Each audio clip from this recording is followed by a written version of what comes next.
हर हर महादेव, जय भोलेनाथ। नमस्कार, मैं साधना पांडे मार्गदर्शन पे आपका स्वागत करती हूँ। तो जैसा कि आप जानते हैं दोस्तों, भोलेनाथ को आशुतोष कहा जाता है, अवघट दानी कहा जाता है। और ये सच है, जो कोई नहीं दे सकता है ना, वो महादेव दे सकते हैं, विश्वास करिए। और देखिए, यहाँ पे मेरी पूजा हो चुकी है, पूजा आराधना हो चुकी है। बस अब आपको कुछ विशेष बातें यहाँ पे बताने वाली हूँ। तो सबसे पहले भोलेनाथ को प्रणाम करिए। और शिवलिंग, जैसा कि आप जानते हैं, मैं तो घर के मंदिर में नहीं रखती हूँ, मैंने अलग स्थान बनवाया है। तो अलग से भोलेनाथ को शिवलिंग की पूजा करके वहाँ पे विराजित कर चुकी हूँ, पार्थिव शिवलिंग बनाकर उनका पूजन करके, और उनको जो है मैं जल विसर्जन कर चुकी हूँ। अब इतनी सारी जो पूजा है वो मैं हमेशा नहीं करती हूँ, ये केवल सावन में मेरा रूटीन होता है। सावन में मैं पार्थिव शिवलिंग बनाकर पूजती हूँ। आप लोग ये जानते होंगे, मैं कई सालों से आपसे जुड़ी हूँ और आप लोग जानते होंगे। तो पार्थिव शिवलिंग सावन में आपको भी कहती हूँ कि पार्थिव बनाकर पूजन करिए, बहुत फायदेमंद होता है, बहुत शुभ होता है। मैं हमेशा आपको कुछ विशेष बातें बताती रहती हूँ। तो आज मैं बता रही हूँ कि कैसे आप सावन में पूजा करें जिससे आपकी मनोकामना पूरी हो, जिससे भोलेनाथ आपके ऊपर प्रसन्न हो। तो देखिए दोस्तों, पूजा करने के लिए आपको कुछ, हम तो अपने तरफ से प्रयास पूरा करते हैं कि हमारी मनोकामना पूरी हो, लेकिन कुछ ऐसी चीज़ें होती हैं जिससे हमारी मनोकामना अधूरी रह जाती है। तो आज के वीडियो में कंप्लीट तरीके से जानेंगे कि कैसे पूजा करें जिससे हमारे काम बने, भोलेनाथ हम पर प्रसन्न रहें। तो देखिए, जितनी सामग्रियां मैं इकट्ठा की हूं और यहाँ पे स्क्रीन पे आप देख रहे हैं, हो सकता है इतनी सामग्री आपको रोज इकट्ठा करने में दिक्कत लगे। वैसे एक चीज़ मैं बता दूं, छोटी छोटी डिबिया रखिए और उनमें ये सामग्रियाँ रखेंगे ना तो आराम से मिल जाएगी। कोई बहुत ज़्यादा सामग्री नहीं रखी हूँ मैं, तो ये सामग्री आपको मिल जाएगी। वैसे पूरी संपूर्ण लिस्ट देखना है तो चैनल पे वीडियो जा चुकी हो, भोलेनाथ की पूजा में क्या क्या लगेगा, तो आप वो वीडियो देख सकते हैं। तो क्या करना है आपको, प्रतिदिन सवेरे उठना है। पहले तो सावन में अपना एक छोटा सा काम करिए, अपना रूटीन बदलिए, अपना थोड़ा सा समय परिवर्तित करिए। क्या कि देखिए, धूप बहुत ज़्यादा कभी उग जाती है, कभी बारिश होने लगती है, तो सब कुछ गड़बड़ हो जाता है। हमारा मूड भी उसी अनुसार चेंज होता है। बारिश आई तो चेंज होगा, धूप हुई तो चेंज हुआ। तो उसके लिए जल्दी उठ जाना बेहतर है, सवेरे जल्दी जग जाएं। और सवेरे जल्दी जगने के बाद आपको क्या करना है कि अपने घर की मंदिर की पूजा पाठ संपूर्ण करना है। हो सकता है कि आप बाहर मंदिर में न जा पाएँ, क्योंकि बहुत लोगों का कोई परिवार वाले नहीं जाने देते हैं और किसी किसी के यहाँ तो व्यवस्था होती है। वैसे मैं बताती हूँ ना, अगर आसपास में शिव मंदिर हो तो आप नंगे पांव रोज शिव मंदिर जाएं और देखें सावन के एक मास में भोलेनाथ क्या दे देते हैं आपको। लेकिन किसी कारण से भोलेनाथ का मंदिर दूर है या घर वालों की परमिशन नहीं है, अनुमति नहीं है, तो फिर आप नहीं जाएं, कोई बात नहीं। आप घर के मंदिर में, सबके घर में शिवलिंग नहीं होता है, कुछ लोग रखते हैं, कुछ लोग नहीं रखते हैं। चलिए, अपनी अपनी मर्जी होती है, आप रखते हैं, आप नहीं रखते हैं। लेकिन पार्थिव शिवलिंग बनाना तो आपके बस की बात है, वो तो आप कर सकते हैं। पार्थिव शिवलिंग बना सकते हैं, उसका पूजन कर सकते हैं।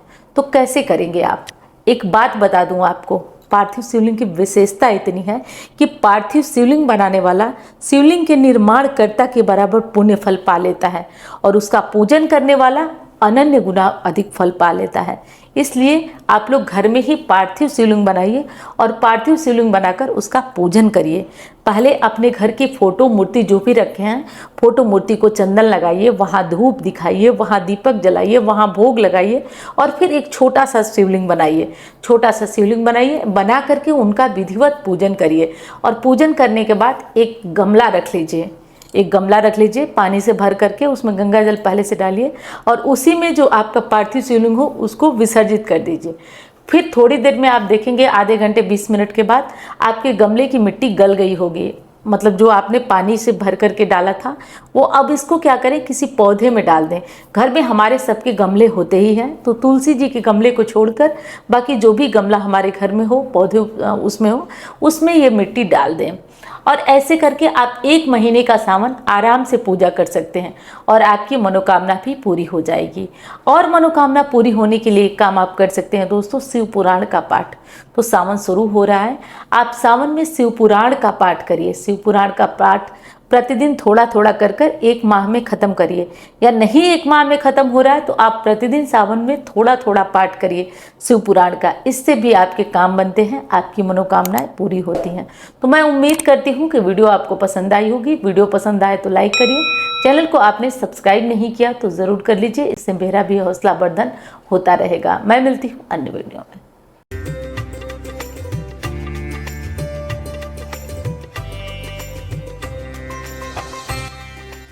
जैसा कि आप जानते हैं दोस्तों, सावन मास प्रारंभ होने वाला है। सावन मास प्रारंभ हो रहा है 11 जुलाई से और 9 अगस्त तक चलने वाला है। सावन का माह पावन होता है। भोलेनाथ की पूजा, आराधना और रुद्राभिषेक इत्यादि सभी कार्य सब अपने अपने घरों में कराते हैं, लेकिन जो विशेष कामना होती है वो जब मंदिर में करते हैं तो विशेष लाभ आपको मिलता है। तो ये सुनहरा मौका आ गया है दोस्तों। पिछले साल की भांति इस साल भी रुद्राभिषेक वाराणसी में बाबा भोलेनाथ के आशीर्वाद से संपन्न होने जा रहा है। आप लोगों में से जो लोग भी रुद्राभिषेक अपनी मनोकामना की पूर्ति के लिए करवाना चाहते हैं, जो लोग कराना चाहते हैं, जो बहुत दिनों से परेशान है किसी मनोकामना को लेकर, वो अपनी मनोकामना पूर्ति के लिए रुद्राभिषेक में शामिल हो सकते हैं, रुद्राभिषेक करा सकते हैं। रही बात दक्षिणा की कि दक्षिणा कितनी लगेगी, तो एक चीज़ मैं दावे के साथ बता दूं दोस्तों कि जितना आप घर पे कराते हैं उससे भी बहुत कम हिस्सा आपका मंदिर में लगेगा। केवल इतना लगेगा कि आप ब्राह्मण लोगों को दक्षिणा आपके रुद्राभिषेक का दिया जा सके, और जो मंदिर का खर्च होता है, क्योंकि इतना आसान नहीं है वाराणसी के किसी मंदिर में जाकर के रुद्राभिषेक करा पाना, वो भी सावन मास में। भीड़ अत्यंत होती है, परेशानी अत्यंत होती है। बड़ी जद्दोजहद और भाग दौड़ के बाद हम लोग ऐसा करवा पाते हैं, और आप लोगों का प्रेम है। और सबसे बड़ी बात कि बाबा के आशीर्वाद के बिना तो एक पत्ता नहीं हिलता है। बाबा की कृपा है और बाबा बुला रहे हैं आप लोगों को, इसलिए ये रुद्राभिषेक का आयोजन वहाँ हो पाता है। तो 26 जुलाई को है दोस्तों, 26 जुलाई को ये रुद्राभिषेक है। जो लोग आना चाहते हैं वो अपना नाम, स्थान, गोत्र, और जो नहीं आ पाते हैं किसी कारण से, वो भी अपना नाम, स्थान, गोत्र बोले लिखवा दें ऑफिस नंबर पर। और फिर एक बार कह रही हूँ, दक्षिणा की चिंता बिल्कुल नहीं, क्योंकि दक्षिणा देखिए, मैं ये चाहती हूँ कि वो लोग भी इसमें शामिल हों जो कभी पूजा रुद्राभिषेक चाह कर भी किसी बड़े मंदिर में नहीं करा पाते हैं। तो ये भव्य बड़ा मंदिर है जिसमें कि रुद्राभिषेक और पूजा होने से हमारी मनोकामना पूरी होती है। बस एक बात का ध्यान आपको रखना है, ध्यान आपको ये रखना है कि अपनी मनोकामना, जैसे ऑफिस नंबर पर आप अपना नाम, स्थान, गोत्र नोट कराएंगे, मनोकामना किसी को नहीं बताएंगे। जब संकल्प लिया जाएगा तो आप अपनी मनोकामना बोलिएगा। जब आप नहीं आ पाते हैं तो लाइव चलेंगी चीज़ें। पिछली बार तो कनेक्शन काफ़ी कट रहा था फ्रीक्वेंसी जैमर होने के कारण, लेकिन इस बार हम लोग वायर्ड व्यवस्था कर रहे हैं जिससे कि लाइव का कार्यक्रम हमारा कटे ना। तो आप लोग उस लाइव में अपनी मनोकामना बोलिए, देखिए कैसे चमत्कार हो जाता है। दोस्तों, जब भी जीवन में कोई अड़चन आती है, मैं पिछली बार भी आपको बताई थी और इस बार भी मुझे कोई संकोच नहीं है, बाबा का ही आशीर्वाद है। जब भी कोई समस्या आती है, कोई अड़चन आता है, क्योंकि मैं भी मानव हूँ, आती ही आती है, और मैं ये अचूक अमोघ उपाय से बाहर निकलती हूँ। तो जब मैं बाहर निकल सकती हूँ तो आपको क्यों ना बताऊं? ऐसा नहीं हो सकता है कि मैं आपको ना बताऊं। आप भी 26 जुलाई को रुद्राभिषेक में शामिल हो सकते हैं, और जो लोग नहीं आ पाते हैं उनके नाम भी लिए जाएंगे लाइव में, लाइव कार्यक्रम में। तो लाइव कार्यक्रम को छोड़ के मत जाइएगा, लाइव कार्यक्रम में आपके भी नाम लिए जाएंगे। हाँ, ऐसे होगा कि जिन लोगों की जैसे बुकिंग होगी, जैसे जिनका नाम होगा, मान लीजिए कि जिनकी बुकिंग पहले होगी उनका नाम, स्थान और गोत्र पहले बोला जाएगा, और जिनकी बाद में होगी उनका बाद में। तो थोड़ा पेशेंस रखिएगा, धैर्य रखिएगा, और जैसे आप लोग हर बार अपनी दीदी पे अपना प्यार, अपना आशीर्वाद बना के चलते हैं, वैसे विश्वास बना के चलते हैं, वैसे बना के चलिएगा। मेरी बस यही चीज़ सोच रही हूँ मैं कि सभी का, जो लोग परेशान हैं उन सभी का रुद्राभिषेक को 26 जुलाई को ये रुद्राभिषेक आयोजित होने जा रहा है। बस ध्यान रखना है कि आपकी जो मनोकामना हो, गुप्त मनोकामना हो, किसी से बताइएगा मत। रुद्राभिषेक हो जाने के बाद 4 महीने वेट करिएगा, बाबा चाहेंगे तो। और एक चीज़ और बता दूँ, बहुत भक्त इसका जो बेसब्री बेसब्री से वेट कर रहे हैं कि कब ये वीडियो आएगी और कब हम लोग उसमें शामिल होंगे। और बहुत लोगों के काम पूरे हो गए हैं, एक बार वहां आने से आपके काम पूरे होते हैं। और नहीं आ पाते हैं, आपके नाम से, आपके गोत्र से यदि रुद्राभिषेक हो जाता है तो आपका काम निश्चित तौर पे बनेगा, निश्चित तौर पे बनता है, बस बाबा की कृपा बरसनी चाहिए। तो रुद्राभिषेक का आयोजन होने जा रहा है, इसका ध्यान रखिएगा, 26 जुलाई को है।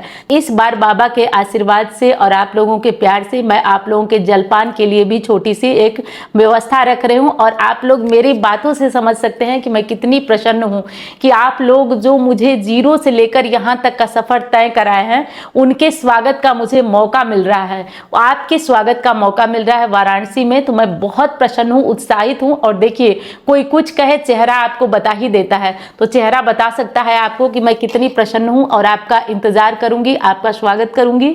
तो वाराणसी में 26 जुलाई को हमारा रुद्राभिषेक आयोजित होने वाला है। और जो लोग नहीं आ पाते हैं वो परेशान ना हो, बिल्कुल परेशान ना हो, उनका नाम, स्थान, गोत्र बोला जाएगा। आप चाहे सुने न सुने, लेकिन कोशिश करिएगा कि लाइव ज्वाइन करके उतने देर आप हाथ जोड़ करके सुनते जरूर रहिएगा। बाकी हमारी टीम लगेगी, पूरी व्यवस्था होगी कि लाइव आपके लिए अच्छी ढंग से इस बार हो सके। तो मैं मिलती हूँ अब अन्य वीडियो में। धन्यवाद। हर हर महादेव।